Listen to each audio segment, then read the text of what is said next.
நல்ல குடும்பம், குழந்தைகள், மனைவி அமைய என்ன செய்ய வேண்டும்?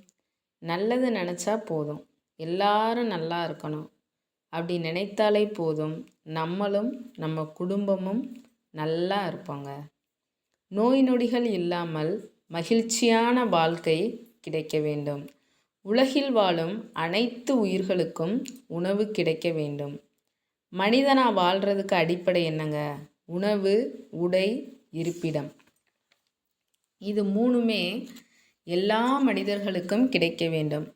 கடவுள்கிட்ட போய், சாமி எனக்கு நிறைய பணம் கொடு, எனக்கு பிடிச்ச வேலை இதுதான், இந்த வேலையை கொடு, நல்ல பெரிய வீடாக கொடு அப்படின்னு கேட்காதீங்க மக்களே.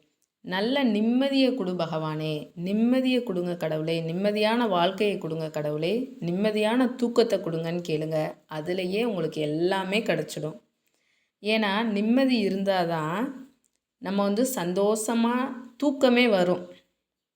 நிம்மதி இல்லைன்னா நம்மளுக்கு தூக்கமே வராது. நிம்மதியை கொடு கடவுளேன்னு கேளுங்க, எல்லாமே உங்களுக்கு கிடச்சிரும்.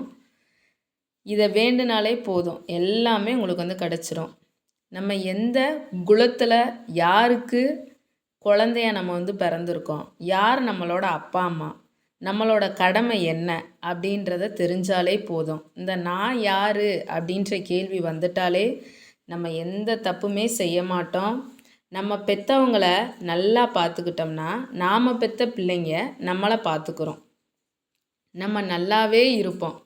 பிறப்பு இறப்பு இது ரெண்டுக்கும் இடையில வாழ்கிறதாங்க வாழ்க்கை.